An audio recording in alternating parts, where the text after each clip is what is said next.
Merci, Monsieur le Président, cher Jean-Paul. Mes chers collègues, le projet de loi que nous examinons, notre Président vous l'a dit, est un texte d'orientation et de programmation. Il a donc pour vocation, malgré une portée normative limitée, de fixer les principes, les priorités et la gouvernance de la politique de développement et de solidarité internationale de la France. Son ambition est donc réelle.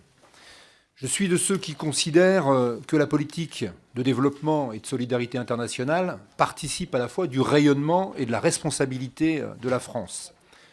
Notre pays se doit de conduire une politique de développement et de solidarité internationale à la fois ambitieuse, efficace, cohérente et exemplaire. Nul n'ignore la part d'ombre de l'aide au développement, y compris dans son histoire récente, en particulier les mélanges politico-financiers douteux qu'elle a pu dissimuler.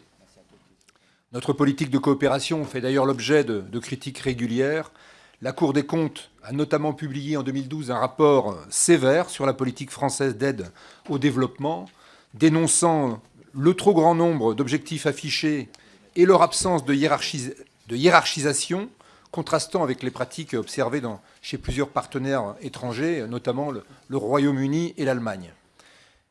Aussi une gouvernance trop complexe et une collaboration avec les ONG restreinte, la nécessité de réintroduire une cohérence en clarifiant les objectifs et les moyens mobilisables pour les atteindre, d'autres critiques émanant par exemple aussi du comité d'aide au développement de l'OCDE dans le cadre des exercices habituels de revue par les pairs vont dans le même sens. Mais je veux surtout, moi, retenir de notre politique de développement et de solidarité internationale sa générosité, son impact et son ambition. L'un des objectifs de ce texte est d'ailleurs de mettre définitivement fin aux pratiques opaques, voire dans certains cas néfastes, pour les populations concernées dans la politique de développement et de solidarité internationale. À ce titre, le simple fait que nous ne parlions plus de coopération, mais de développement et de solidarité internationale, est bien un symbole de ce changement drastique de l'esprit de notre politique de développement. J'aimerais ainsi rappeler quelques éléments de contexte. Bon, les chiffres vous sont connus, mais on verra, mais il n'est pas inutile de les rappeler. La France a consacré en 2012 0,45% de son revenu national brut à l'aide publique au développement, c'est-à-dire que la France se situe à cette date au deuxième rang des membres du G7 en matière d'efforts rapportés à sa richesse nationale, immédiatement après le Royaume-Uni. Sur la période 2013-2014, l'effort français d'aide publique au développement s'inscrirait sur une trajectoire légèrement ascendante, représentant 0,47% du revenu national brut en 2013 et 0,48% en 2014. Si l'on prend maintenant les données en volume, on constate que la France demeure parmi les grands contributeurs mondiaux, avec près de 10 milliards d'euros d'aide publique au développement net. La France constituait d'ailleurs en 2012 le quatrième contributeur mondial en volume. Dans un contexte budgétaire particulièrement contraint, cet effort mérite d'être noté. Toutefois, nous n'avons pas encore atteint les 0,7% d'aide publique au développement par revenu national brut, objectif pourtant fixé par la plupart des instances internationales, notamment l'OCDE, l'ONU et l'Union européenne, et auquel la France adhère. Nous pouvons, à ce titre, regretter l'absence de toute disposition budgétaire dans ce texte. Je note toutefois que le président de la République a pris l'engagement, en conclusion des assises du développement, de reprendre cet objectif de 0,7% dès que notre pays retrouvera des marges de manœuvre budgétaires, ce que je veux saluer.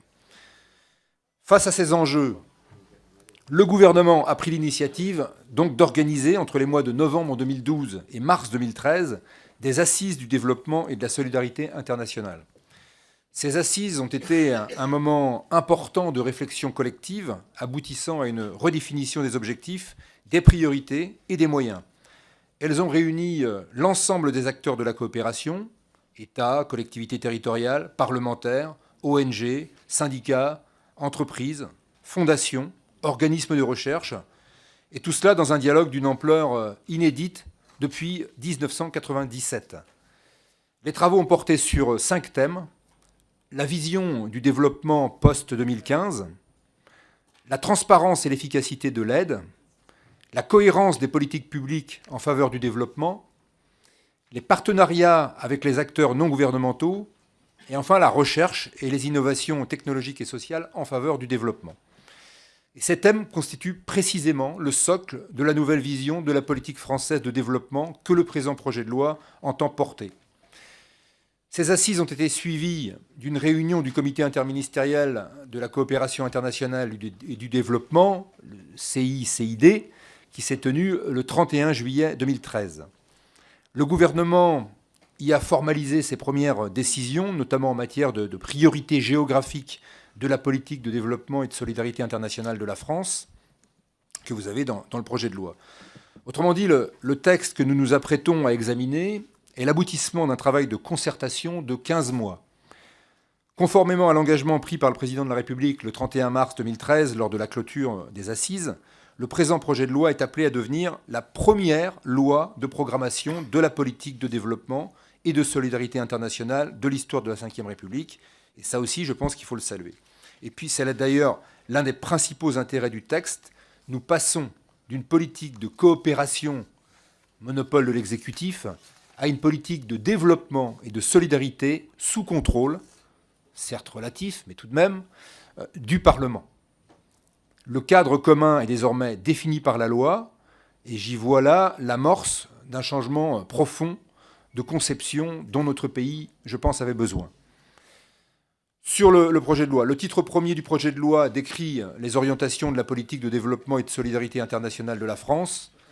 Les titres 2, 3 et 4 décrivent l'organisation institutionnelle de la politique de développement et de solidarité internationale et reconnaissent l'action des acteurs centraux de cette politique que sont le gouvernement, qui définit et actualise régulièrement les orientations de cette politique tout en veillant à la cohérence des composantes bilatérales et multilatérales dans le cadre des priorités géographiques et sectorielles qui ont été arrêtées, les opérateurs de l'expertise technique internationale qui, bien qu'intervenant dans des domaines très divers, doivent veiller à inscrire leur action dans le cadre commun défini par la loi, et puis les collectivités territoriales dont l'action extérieure prend des formes de plus en plus diverses et dont le régime est ici clarifié et renforcé. Le titre 5 organise quant à lui les conditions dans lesquelles le gouvernement rendra compte plus régulièrement et plus complètement des résultats de sa politique de développement afin de donner aux contribuables et aux parlementaires davantage d'informations pour apprécier la bonne utilisation des moyens qui y sont consacrés. Les auditions auxquelles j'ai procédé conjointement avec notre collègue Dominique Potier, que je salue d'ailleurs, puisque je l'ai vu arriver au fond de la salle, rapporteur pour avis de la Commission des affaires économiques sur ce même texte, m'ont convaincu en tous les cas de sa pertinence. Ce qui jusqu'à présent relevait essentiellement de pratiques et de décisions plus ou moins formalisées se trouve désormais placé dans un cadre législatif qui assurera plus de cohérence et plus de lisibilité, mais qui imposera également tous les 2 ans au gouvernement de se livrer à un exercice salutaire de transparence et de responsabilité devant le Parlement. Je me félicite aussi que l'environnement, le développement durable et la lutte contre le changement climatique aient une place de choix dans ce texte, et je ne doute pas que cette commission y sera particulièrement sensible. Je tiens également à souligner l'importance qui est accordée aux droits de l'homme, une dimension centrale, bien évidemment, du développement qui est fermement ici réaffirmée. Et il m'est néanmoins apparu que ce projet pouvait être amendé et amélioré sur un certain nombre de points. Je vous proposerai ainsi tout à l'heure de compléter ce projet de loi par des amendements portant sur 3 grands axes. Tout d'abord sur la responsabilité sociale et environnementale, thème qui m'est cher puisque je préside le groupe d'études sur la RSE et que je suis membre de la plateforme nationale d'action globale pour la RSE. Tout en mentionnant l'importance de la responsabilité sociale et environnementale, le projet de loi ne précise pas les modalités de participation des entreprises à la politique de développement et de solidarité internationale. Je vous proposerai donc de préciser cette question, notamment sous l'angle de la responsabilité sociale des maisons mères vis-à-vis de leurs filiales à l'étranger, en complémentarité des travaux de la Commission des affaires économiques, également saisie pour avis. Plus généralement, je vous proposerai de reconnaître que les entreprises s'imposent comme des acteurs cruciaux du développement. Enfin, je souhaite aussi valoriser le rôle des syndicats comme acteurs du développement. Et puis, je défendrai l'idée que les questions fiscales constitue une dimension centrale du développement.